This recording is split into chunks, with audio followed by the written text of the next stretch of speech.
Welcome to This Day in His Story, created by American Heritage Worldwide, a reminder that every day holds something new to learn. Did you know that a child from a tiny Idaho farmhouse grew up to advise presidents, feed nations, strengthen millions of people, and become a prophet? Learn how Ezra Taft Benson served a mission in Great Britain, earned advanced degrees in agricultural economics, married and balanced family life, with a remarkable career in education, government, and church leadership. Learn that during World War II, Elder Benson led church welfare efforts across war-torn Europe, bringing hope and relief to thousands, and later served as the U.S. Secretary of Agriculture under President Dwight D. Eisenhower, while continuing to serve as an apostle. Discover that in 1985, he became the 13th president of the Church of Jesus Christ of Latter-day Saints. Picture this. You're standing inside a packed Baptist church. Right. But it's 1959. You're in Moscow. It's the deeply paranoid height of the Cold War, and you are the United States Secretary of Agriculture. Which is just an incredibly tense place to be. Oh, completely. Yeah. You are completely surrounded by Soviet minders. Yeah. Like KGB agents are everywhere. Yeah. Unimaginable geopolitical tension. Exactly. And there are 1,500 Russian peasants crowded into the pews just watching you. And you have a very simple choice to make, really. Yeah, give a polite diplomatic nod about, international relations and sit back down. Or risk a massive diplomatic incident. Right, by delivering this fiery, transcendent spiritual sermon to a population living under state-mandated atheism. It's just a wild scenario. It is. But to understand why he unapologetically chose the latter, we have to go back in time. Thousands of miles away, to a 2-room, dirt-floor farmhouse in Idaho. A very different setting. Very different. Welcome. We have a remarkable stack of historical sources in front of us today, and our mission in this deep dive is to understand the extraordinary trajectory of Ezra Taft Benson. It really is a phenomenal life to study. I mean, we are looking at a man who started out entirely dependent on the harsh Idaho soil, right? Yeah, literally from the dirt. Exactly. Yet he grew up to simultaneously hold positions of immense global political power and, well, profound spiritual authority. Okay, let's unpack this, because as you go through these sources, you realize this deep dive isn't just a standard historical biography. No, not at all. It's really a factual masterclass on the law of the harvest. Oh, I love that framing. Right. It's about understanding the mechanics of how relentless, back-breaking work, unwavering conviction, and divine guidance literally bridge the gap between presidents and peasants. It really does. But to truly understand how a man eventually navigates the highest echelons of Washington, D.C., we have to start at the very beginning. We do. And I saw in the sources that his entrance into the world was incredibly precarious. I mean, he almost didn't make it. Yeah, the circumstances of his birth really set a precedent for the intense physical realities of his life. We're talking about August 4th, 1899. And Whitney, Idaho, right? Yes, Whitney, Idaho. His parents, Sarah and George Taft Benson Jr., they're welcoming their firstborn into this tiny farmhouse that his father had literally built by hand just a year prior. Wow. And, well, the delivery was brutal. The sources mention a specific weight, don't they? They do. The records indicate he weighed a massive 11 3/4 pounds at birth. I mean, nearly 12 pounds for a newborn in an 1899 farmhouse. With no modern medical intervention, yeah. That is just terrifying. And the immediate aftermath was terrifying for the family, too, because he wasn't breathing. Oh, man. The attending doctor essentially gave up. He assumed the child was lost and turned his attention entirely to saving Sarah. Which I guess makes sense medically at the time, but... But Ezra's 2 grandmothers stepped in. Oh, wow. Yeah, they didn't accept the conclusion. They worked together, grabbing 2 pans, filling one with warm water and the other with cold water. Wait, really? Just hot and cold pans? Exactly. They alternately dipped his lifeless body back and forth from hot to cold over and over. Just shocking him. Right, shocking his tiny system until he finally gasped and drew his first breath. It is such a visceral image, you Yeah. know? To literally be shocked into existence by the sheer willpower and fast thinking of your grandmothers. It really is. And he was named after his great-grandfather, Ezra T. Benson, who was also an apostle. No, he was, yeah. And he went by the nickname T as he grew up on that family farm. And from everything in the material, that farm wasn't just where he lived. It was the crucible that forged his entire worldview. What's fascinating here is how those early tactile lessons of survival and agrarian labor permanently hardwired his work ethic. Hardwired is the perfect word for it. Yeah, President Gordon B. Hinckley, who later served alongside him for decades, summarized this perfectly. What did he say? He described Ezra as a true farm boy who learned the law of the harvest at an early age. He specifically referenced Galatians 6.7, whatsoever a man soweth, that shall he also reap. The ultimate farming metaphor. Exactly. And Hinckley noted that even decades later, when Benson was moving among kings and presidents, he never lost his capacity to rise at dawn and just work well into the night. I want you to think about human potential, like literal farming, for a second. Because in our modern lives, we constantly try to hack systems. Oh, sure. Shortcuts everywhere. Right. You can cram for a college final the night before and maybe scrape by with a passing grade.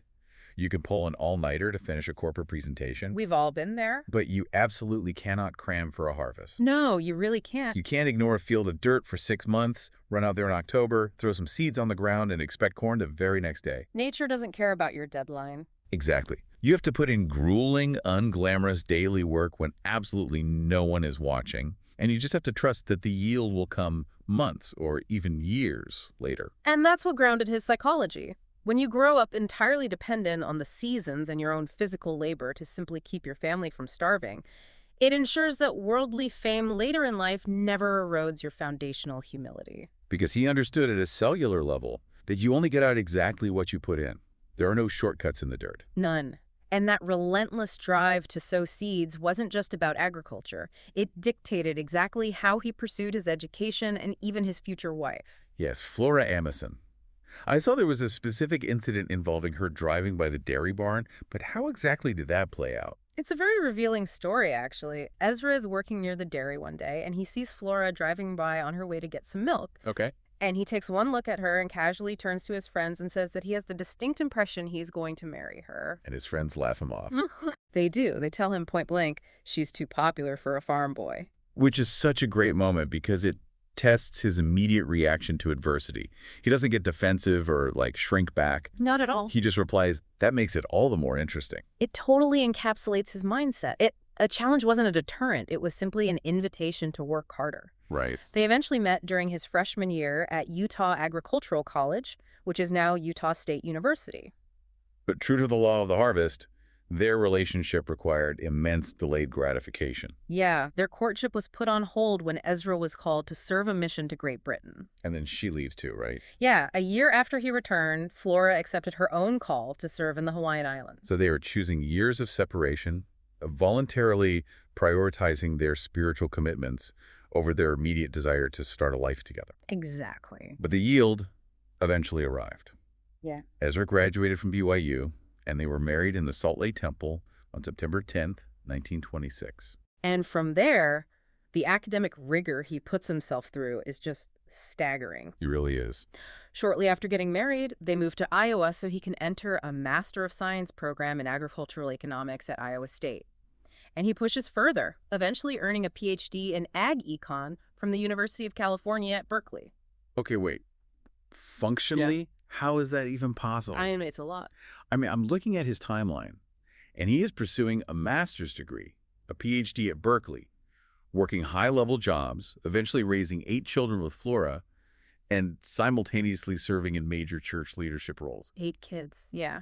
Doesn't something have to give? Did the sources reveal how he actually managed this without just failing at everything? If we connect this to the bigger picture, the answer lies in how he viewed his life. He didn't compartmentalize it. What do you mean? Well, he didn't have a secular work box, a family box, and a spiritual box. His academic, familial, and spiritual pursuits were deeply intertwined. Ah, so it's all one continuous field he was cultivating. Exactly. His advanced degrees in agricultural economics weren't just, academic vanity projects. Ag Econ is the complex science of how to efficiently manage resources, optimize supply chains, and feed large populations. Oh, wow. Yeah. He viewed this education as a direct extension of his spiritual duty to care for people. And those specific skills were exactly what prepared him for the monumental, war-torn challenges the Lord had waiting for him. His obsession with agricultural efficiency wasn't just a career path. It was exactly why leadership realized he was the only person capable of handling the logistical nightmare of post-war Europe. Precisely. All that preparation, the farming, the PhD, the spiritual discipline, it collided perfectly. Right. In 1943, President Heber J. Grant calls him to the Quorum of the 12 Apostles. Okay. And just 2 years later, December 2010, 1945, right as the dust of World War II is settling, he is asked to preside over the European mission and supervise post-WWII welfare. I want to dwell on the mechanics of this for a second, because this isn't just going over to preach. He enters Germany on March 10th, 1946. Europe is a graveyard of infrastructure. You have shattered railways, no functional currency, millions of displaced and starving people, and military blockades everywhere. It was complete devastation. How do you even begin to distribute food and clothing in that environment? He had to leverage every single ounce of his background. He actually wrote in his journal about driving through Germany, noting the picturesque fields outside the cities, but then adding, and this is a quote, "My heart was made heavy as we drove through towns and cities leveled to the ground as a result of war." Wow. Yeah, he had to negotiate with military commanders, untangle bureaucratic red tape across different occupation zones, and set up functional supply lines out of thin air. He was literally using his PhD in agricultural economics to figure out how to move massive shipments of wheat, blankets, and vitamins through the rubble of a fallen empire. Exactly, all while carrying the profound spiritual weight of comforting traumatized church members. Here's where it gets really interesting. Because his intersection with high-level government and global affairs doesn't stop with the post-war reconstruction. No, it actually escalates. Yeah. In 1953, he becomes the United States Secretary of Agriculture under President Eisenhower. And he holds that cabinet position for 8 years, until 1961. But he doesn't step down as an apostle. The sources explicitly state that with the permission of Church President David O. McKay, he serves in the U.S. cabinet and as an apostle simultaneously. Which is just, it's almost hard to comprehend. Think about the mental bandwidth required for that. It's like running two massive global enterprises on the same hard drive, but with entirely different bottom lines. Yeah, that's a great way to put it. One is strictly political and economic, dealing with the U.S. federal budget, controversial farm bills, and Cold War food policies. The other is entirely spiritual. The tension of holding both those roles in Washington, D.C. must have been immense. Right. And the sources contain a fascinating interaction about this very dynamic. A young man working in D.C. actually asked him how he balanced the dignity of an apostle with the cutthroat demands of the cabinet. And Ezra's reply is perhaps the most profound formula for success we've seen in this entire deep dive. It really is. He told the young man, "I work as hard as I can and do everything within my power, and I try to keep the commandments. Yeah. Then I let the Lord make up the difference." That philosophy requires a massive prerequisite, though. Notice he says he does everything within his power first. Right. Personal exertion plus divine intervention. Exactly. True leadership requires entering the wreckage. You don't lead from a distance. Whether that wreckage is the smoking physical rubble of Germany or the political crossfire in D.C., you have to get involved. You have to do the work. Yeah. The mechanism of letting the Lord make up the difference only activates after you have completely exhausted your own human capacity. And that unique intersection, being a high-ranking U.S. government official who also holds a divine apostolic calling, brings us right back to that church in Moscow. The 1959 trip. Right. So frame this for us again. It's 1959. The political tension between the U.S. and the USSR is unimaginably thick. Ezra Taft Benson goes on a trip to 7 countries, including the Soviet Union, accompanied by his wife Flora and members of the USDA. And while he is in Moscow, he arranges to visit a Baptist church. Filled with 1,500 peasants. Yeah. He's asked to speak, and it's translated into Russian. Put yourself in his shoes. You are a U.S. cabinet member deep inside the Soviet Union during the height of the Cold War. Why risk delivering a deeply spiritual, transcendent message to a group of peasants? Well, this raises an important question about where true allegiance lies. Oh, absolutely. For Ezra, his ultimate identity was never his government title. It was his calling as a servant of God. And what he actually said to that congregation was astounding. He testified of absolute truths. He really didn't hold back. No. He taught them about the premortal life as spiritual children of God, the resurrection of Christ guaranteeing our own resurrection, and the enduring nature of truth. He basically told them that time is on the side of truth. Just the sheer grit to stand in 1959 Moscow and confidently declare that, And the emotional climax of this event is incredible. It gives you chills. It does. The Russian congregation spontaneously broke into the hymn, "God be with you till we meet again." And it was such a historic sight that 50 years later, President Uchtdorf and Elder Anderson toured it, just to stand where that happened. Wow. It left an indelible mark on history. And that unwavering commitment to truth defined the final chapters of his life, cementing a legacy that outlasted his physical voice. It did. In November of 1985, he became the 13th president of the church. With Hinckley and Monson as his counselors. Exactly. But the physical toll of a lifetime of relentless labor eventually caught up with him. In 1988, he suffered a stroke, losing his ability to speak publicly. Which is such a poignant irony. For a man who used his powerful voice to comfort Europeans, to debate policy in Washington, and to preach in Moscow, to lose that ability. Yeah. His last conference attended was April 1991, where his counselors actually read his prepared sermons. And his beloved wife, Flora, passed away in August of 1992. And then President Benson died on May 30th, 1994. So what does this all mean? We bring it directly back to you listening to this. Because the source explicitly challenges the reader to look at his example of declaring testimony through words and actions, right? Exactly.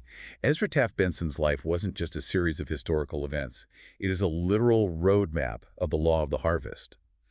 From an 11-pound baby plunged into cold water to the prophet of the church, every phase required relentless labor and faith. Which leaves us with a final thought to mull over. President Benson famously said he let the Lord make up the difference after doing all he could. Right. In your own life, as you face your own insurmountable tasks, are you exhausting your own efforts first so that the Lord can make up the difference?